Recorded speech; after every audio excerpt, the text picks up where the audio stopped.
prices are finding a new normal, and shale is here to stay. Renewables and electric vehicles are gaining ground. The world of energy is at a tipping point. What will fuel the future for business, innovation, and global security? Join the conversation. Set the agenda. The inaugural Atlantic Council Global Energy Forum. Kick off Abu Dhabi Sustainability Week with what's powering global energy.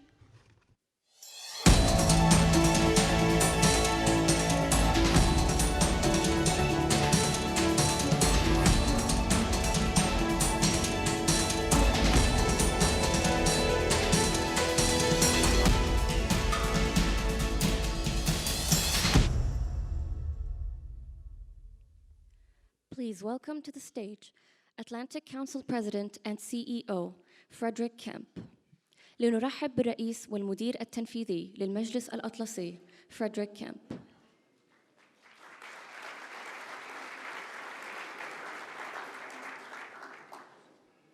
Your Excellencies, ladies and gentlemen, what an immense pleasure it is to stand before you and welcome you to the inaugural Atlantic Council Global Energy Forum. Welcome to Abu Dhabi, the world's energy capital for the next week.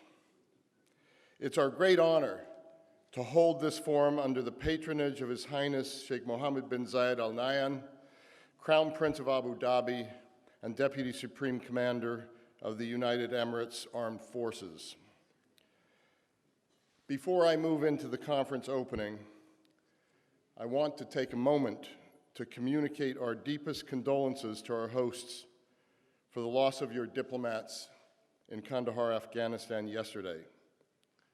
Our hearts and our prayers are with their families, their friends, and all Emiratis for the loss of these courageous civil servants carrying out an essential humanitarian mission in support of the people and Afghanistan.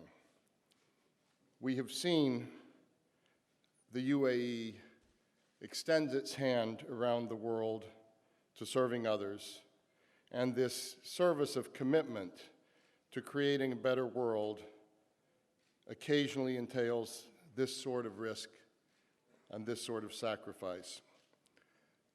The diplomats were in Kandahar to lay a foundation stone for an orphanage brought there by the UAE. Please join me in a moment of silence for those who were lost and in memory of their service.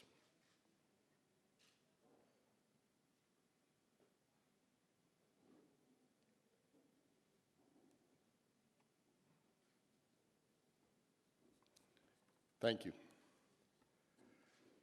We are immensely pleased that our Atlantic Council Global Forum opens and kicks off the Abu Dhabi Sustainability Week, the largest gathering on energy and sustainability in the history of the Middle East, addressing the interconnected challenges that affect the widespread acceleration and adoption of sustainable development and clean energy. We have been proud to work with our key partners, Minister Suhail Al-Mazroui and the UAE Energy Ministry, Dr. Sultan Al-Jaber, host of Abu Dhabi Sustainability Week, chairman of Masdar and CEO of ADNOC, Khaldoon Al-Mubarak, CEO of Mubadala, and IPIC, representing our presenting partners. This is truly a dream team of partners for a global energy gathering. As I told them as we planned to convene here, I can't think of another country in the world that is a better place to launch a global energy forum, a country that is rich and has made the most out of its fossil fuels for the service of its people and its region, but then has stretched that to being a leader in renewable energy and now nuclear as well. We can genuinely talk about all of the above in the UAE. Thank you for your generous support, because under your leadership, Abu Dhabi has truly emerged as one of the most influential global players in the energy and sustainability space. The fact that the UAE announced yesterday that it would be spending $163 billion over the next 3 decades on clean energy, and that clean energy would be 50% of your output or of the sector in 2050 is nothing short of miraculous. We're also very, very grateful to Majid Jafar, CEO of Crescent Petroleum, and Carl Hopkins, Global Chief Security Officer of Partner of Denton's, representing our Platinum co-chairs. Majid, it's great to have your brother and your father here as well, Hamid and Badr. We're grateful for our silver sponsors, GE and SICPA, our bronze sponsors, Cafe Milano, Cheniere, DTEK, Parsons, and WSP. Without your support, we couldn't do it this time, and we hope to work with you in the years ahead as well. A special thanks to CNN, our international media partner, represented by Becky Anderson and John Defterios, and to Sky News Arabia, our Arabic language media partner, for their great support. And I want to assure everyone in the audience there will be nothing but real news here in the next 2 days.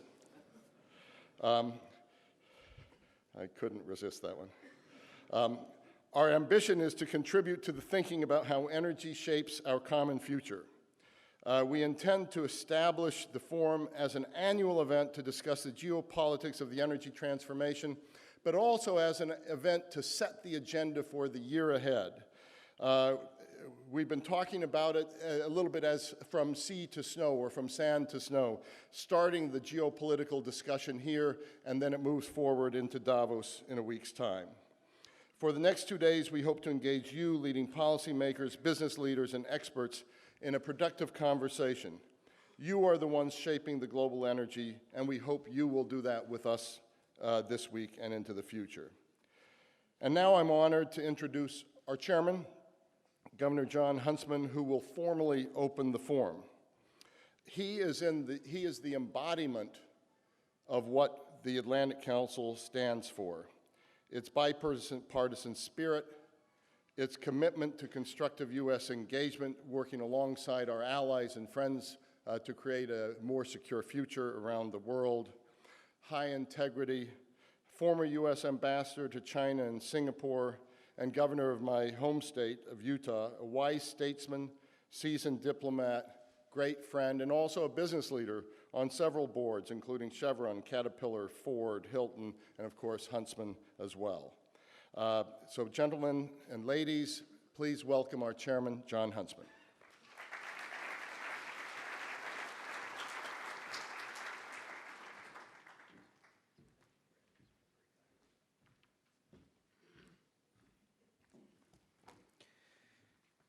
Thank you, Fred. Fred Kemp, like energy, is one of America's indispensable resources, if I could put it that way. He's a policy entrepreneur and institution builder without equal. And I have to tell you, it's been one of my great professional honors and experiences to be able to work with him and to chair the board of the Atlantic Council. I'd also like to recognize our former chair of the Atlantic Council, Jim Jones, General Jim Jones, former U.S. National Security Advisor, who is here with us as well.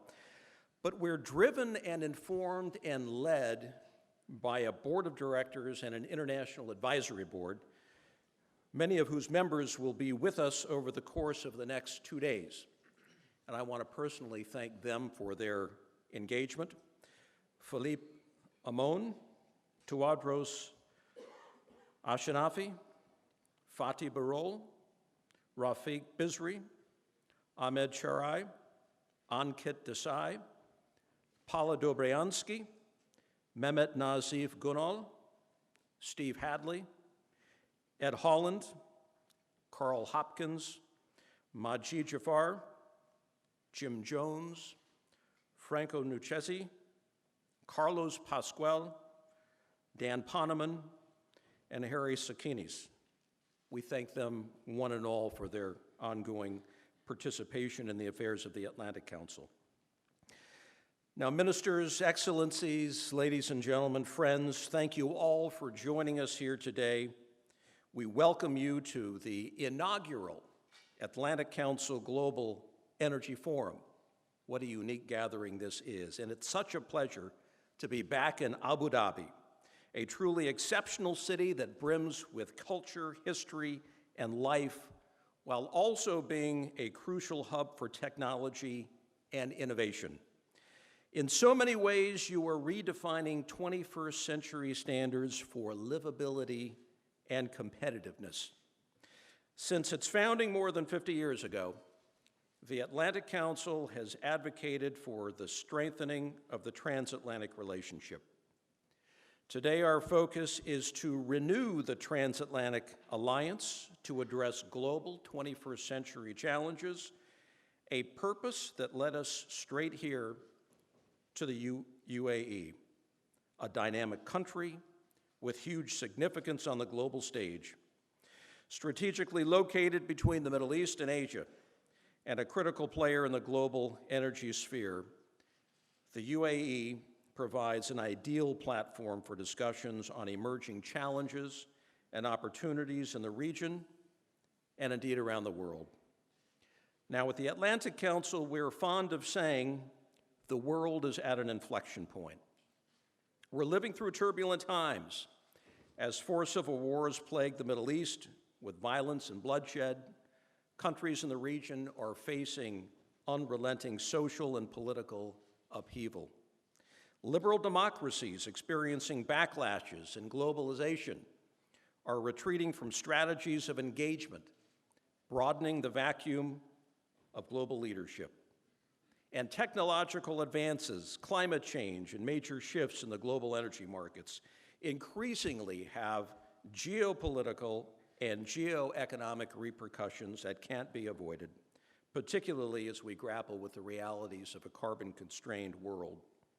Over the next 2 days, our sessions, each geared toward our overall theme of the geopolitics of energy transformation, will feature leading policymakers and business leaders to discuss effective ways to strengthen energy markets, advance new technologies, and above all, how to make do in a most uncertain political climate. Now, in convening this forum, the Council also seeks to demonstrate our commitment to U.S. engagement in this vital region, as well as to the value of working with partners and friends toward developing common approaches and strategies that promote prosperity, stability, and peace. So thank you, one and all, for being part of our first Global Energy Forum. I somehow think that there will be many more to come. Let me join Fred in expressing our deepest gratitude to our UAE partners and sponsors of this extraordinary gathering.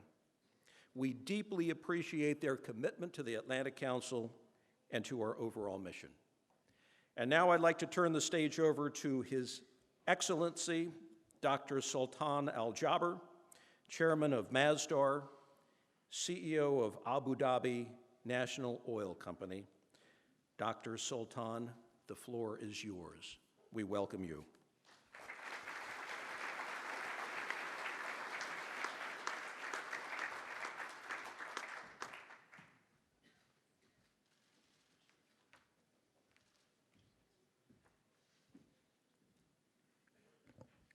بسم الله الرحمن الرحيم السلام عليكم.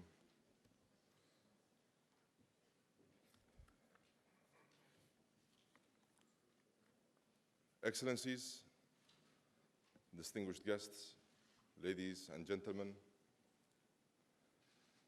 I'd like to take a moment to pay tribute to the 5 UAE diplomats whose lives were cut short while trying to bring humanitarian relief to Afghanistan. Their sacrifice reminds us that the values that unite us are in fact much stronger than any evil that attempts to divide us.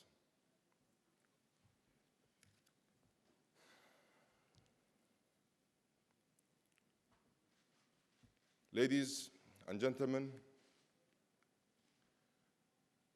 it indeed gives me great pleasure to welcome you to the first Atlantic Council Global Energy Forum. This forum represents an important addition to the Abu Dhabi Sustainability Week and will add a critical geopolitical perspective to the central challenge of how we meet the world's growing energy demands. For over a century, politics and economics have influenced the energy sector. But today's complex and interconnected world requires us to have an even deeper understanding of trends locally, regionally, and globally. The energy outlook for 2040 reveals three major trends. First, energy demand will sharply grow by 25%.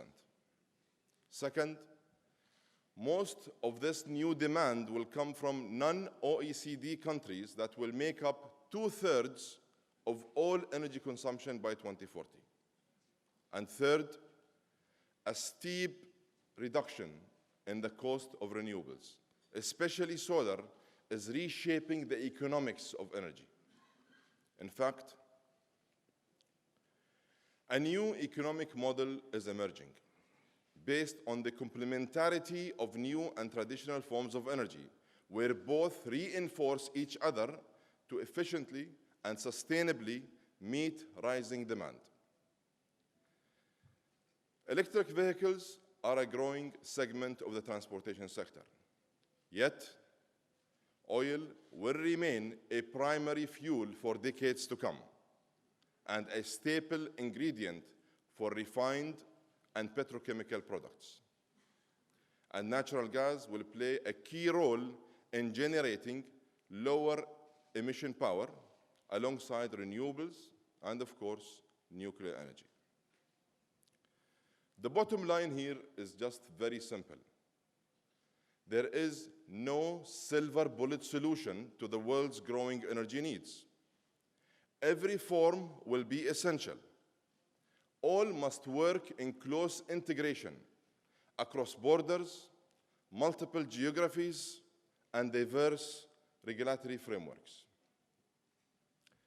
Excellencies, ladies and gentlemen, and friends, I'd like to take this opportunity to thank the Atlantic Council for convening this very important gathering of leaders from the entire energy spectrum, alongside some of the world's top policy thinkers.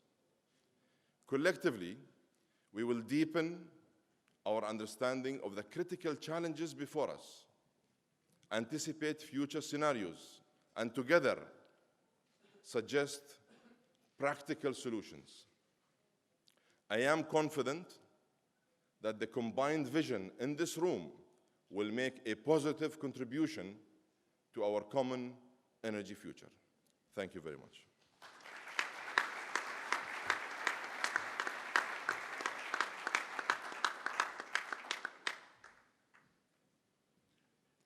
Please welcome to the stage Minister of Energy of the United Arab Emirates, سهيل محمد فراج المزروعي.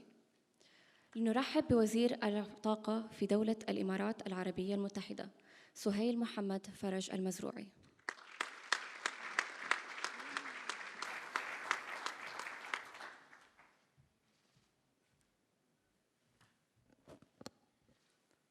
Assalamu alaikum wa rahmatullah. Good morning, Excellencies, ladies and gentlemen, and welcome to the United Arab Emirates. We are so excited to see this gathering after an intense collaboration and work with the Atlantic Council. We wanted to bring the Atlantic Council to focus on this chapter of energy because in any geopolitical situation, you go and look and you will find energy is either an enabler or an issue that you need to resolve. This event comes in between two very important events for the industry and for the region. One is the largest oil and gas conference in the world, ADIPEC. The second is what is the Sustainability Week that is ahead of us the rest of the coming week. And each one of those events gather the best minds and the best companies in the world and the best and most of the regulators to come and try to resolve the issues around energy. And this first Atlantic Council Energy Forum comes at a very exciting time for us in the United Arab Emirates. 2 days ago, we launched our Energy Strategy 2050 that we developed with all of the stakeholders working in the energy in the United Arab Emirates. And when I say energy, I'm not talking about only electricity, transportation, electricity, all forms of energy. And after 2 years of an intense work and collaboration with most of the countries who have developed their strategies or those who are working on developing their strategy, we came up with the conclusion and we set the strategy which was endorsed. Just give you headlights of that or heading numbers of that policy. It came actually in a balance between the green forms of energy or the renewable forms of energy and the nuclear, which has zero emissions, and the fossil fuels. So we call it 50 at 50. So the energy policy or a strategy in the United Arab Emirates called for an energy mix of a 44% renewable energy and around 6% nuclear and 38% natural gas and around 12% supercritical clean coal, or whatever technology comes to further clean the coal. Because we have seen an immense work trying to make coal work, because that energy that is abandoned around us, we need to clean it.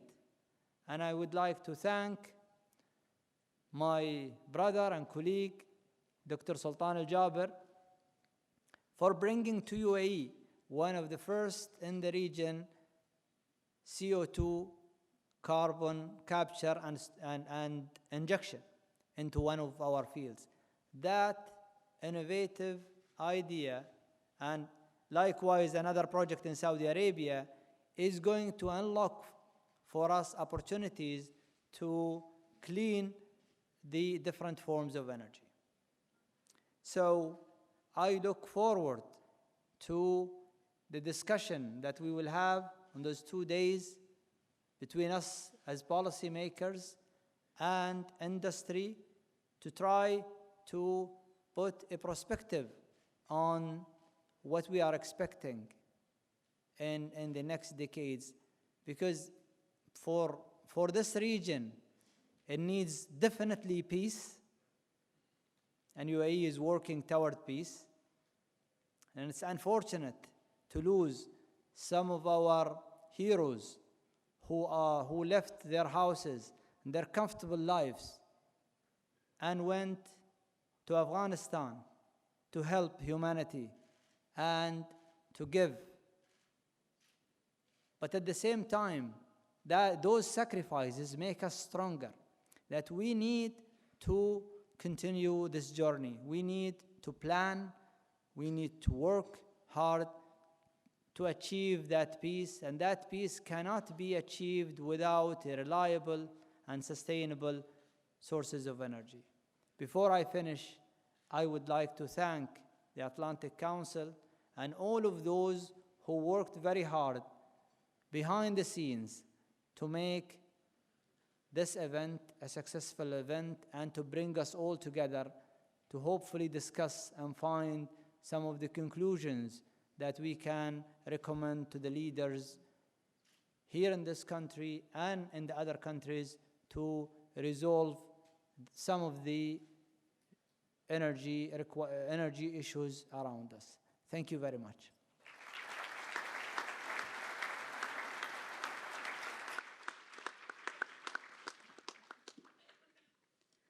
Please welcome to the stage Director General of the International Renewable Energy Agency, عدنان زي أمين. لنرحب بالمدير العام للوكالة الدولية للطاقة المتجددة، عدنان أمين.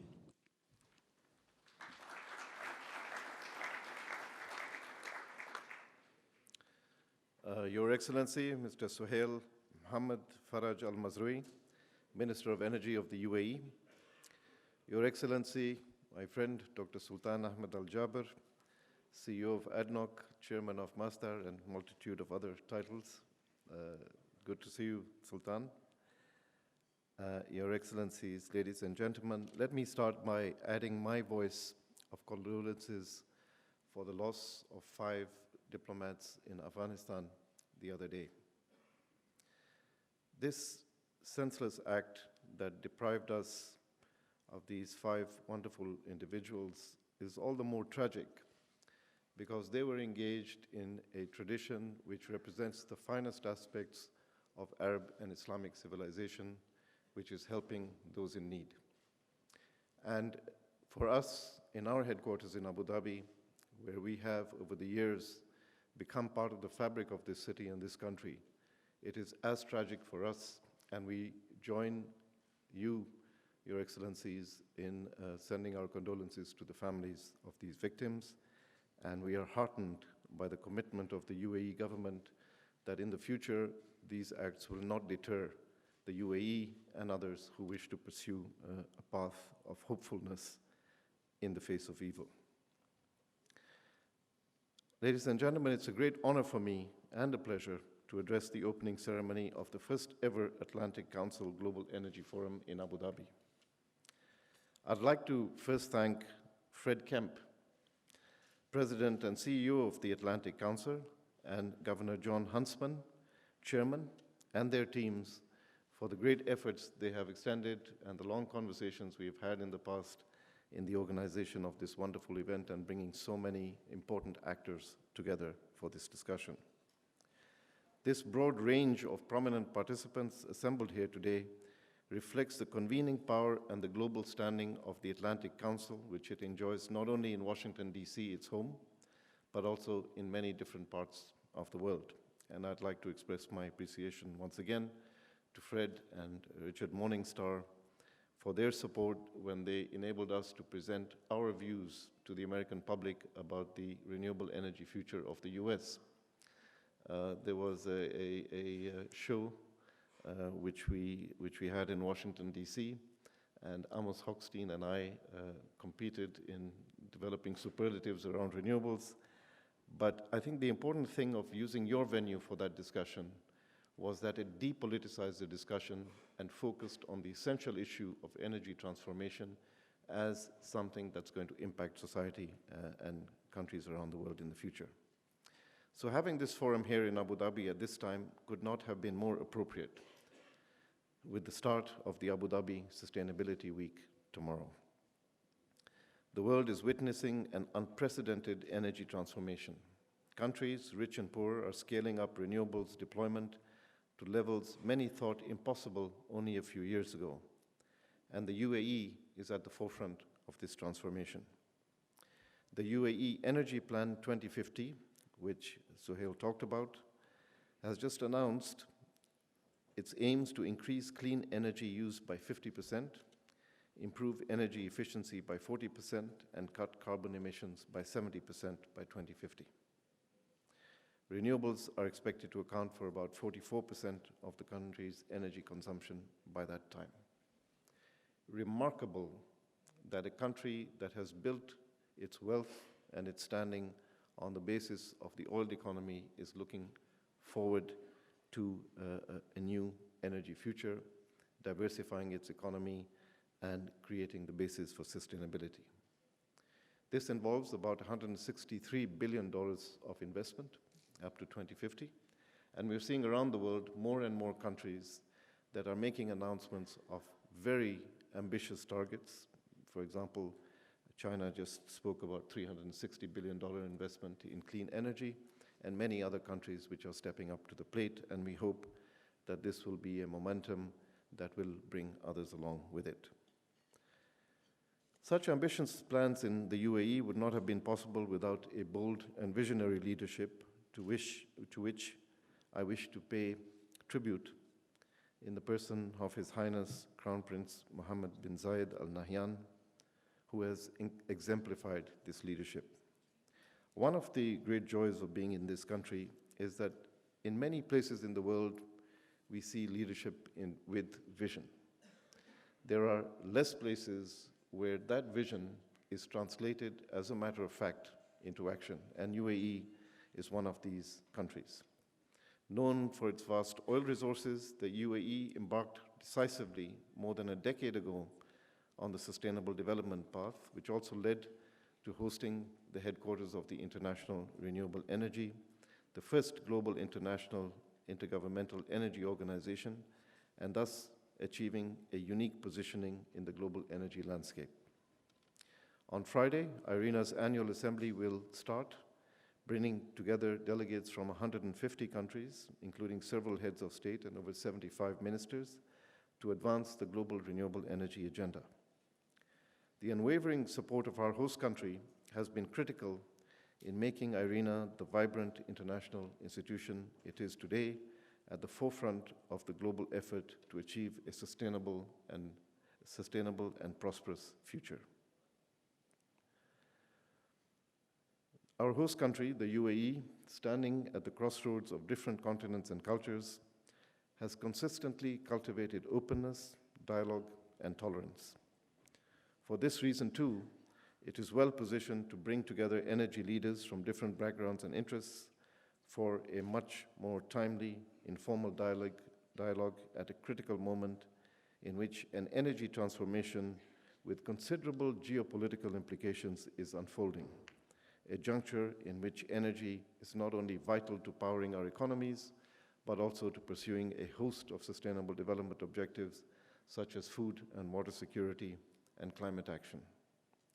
I'm confident that the meeting's rich program will help bring forward ideas and solutions to tackle the myriads of challenges to which the world of energy is confronted today, and I look forward in participating actively in these discussions. And once again, thank you, Fred, thank you, Mr. Huntsman, for your efforts in bringing this forum also to Abu Dhabi.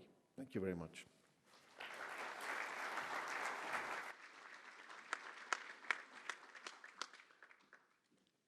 Please welcome to the stage CEO of the Emirates Nuclear Energy Corporation, Mohammed Al-Hamadi. لنرحب بالرئيس التنفيذي لمؤسسة الإمارات للطاقة النووية، محمد الحمادي.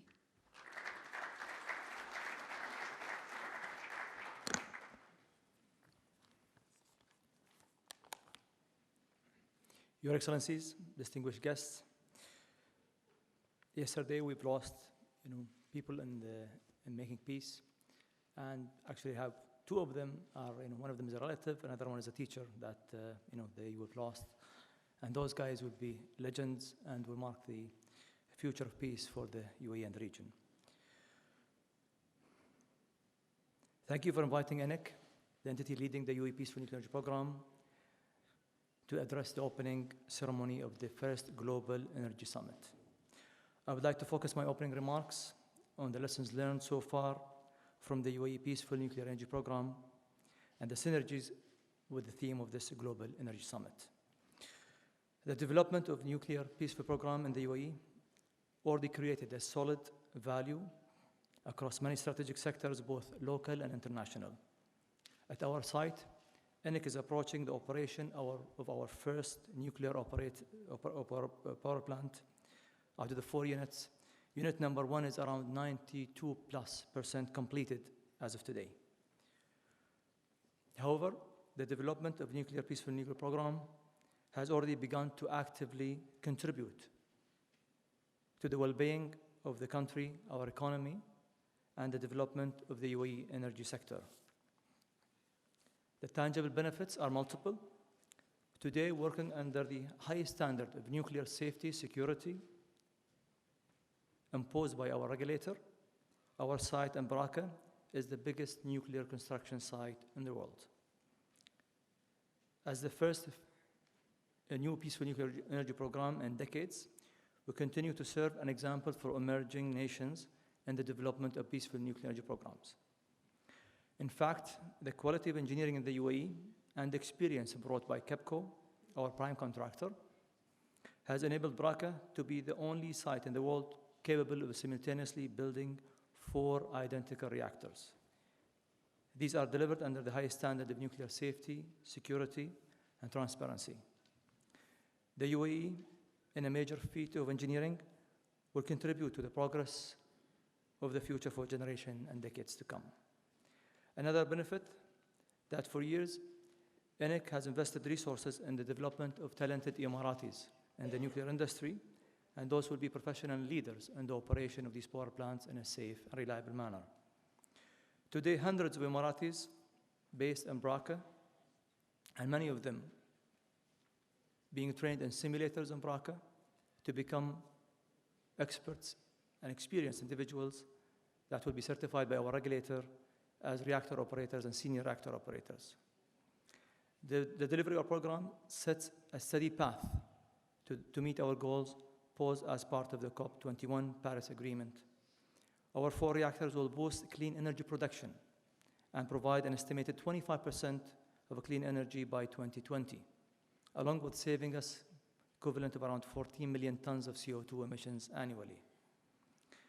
In the area of government and international collaboration, the development of Baraka, a joint effort between many entities, local, federal, and international partners. Baraka is a truly international project that brings together over 30 nationalities on site with collaboration between hundreds of stakeholders and 1,000 of best of nuclear experts in a unique global energy mega project. This mega project has already changed the dynamics of the international nuclear energy sector and becoming a new force in nuclear excellence. Today, the nuclear industry looks to the UAE as a reference model in the development of a new build.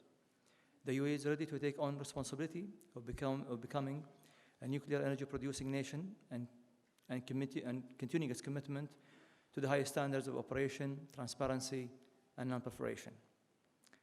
In this sense, we have created a new level of international collaboration and work under the supervision of international organizations and agencies, such as the IEA and WANO, to continuously improve the learning and the development of our project. Nuclear energy is unique, and it will raise the national standards and requirements for safety, quality, security. Our plants in Baraka are governed by the highest standards of security and in close cooperation with our security agencies, both in physical and cyberspace. Looking forward to the future, I'm glad to share with you 3 key priorities that ENIC will be focusing on. First, ensuring the sustainability of the Baraka project. In this sense, I'm glad to announce that the Baraka project has been built in a sound foundation, especially after the completion of the joint venture partnership between ENIC and KEPCO. We also achieved a reference project financing within the energy sector with a commitment of around $24 billion to the Baraka project by international, local institutions and commercial lenders. Our second priority is to create and develop the local nuclear industry sector here in the UAE. As with the cases of our other nations, such as Korea, and the US, the development of a locally based nuclear sector brings multi-billion-dollar opportunities for local and international investors. Our third priority is the continuing expansion of the UAE nuclear energy sector. By working with our partners in the government, we will continue to expand our nuclear program locally, as well as collaborate with regional entities and countries to develop a peaceful nuclear energy program. And His Excellency Suhail mentioned earlier, This policy makes my life easier. In our opinion, the future of nuclear energy is bright, and in the UAE and around the world. I would like to thank you, and I look forward to seeing you in our afternoon session in the nuclear panel. Thank you.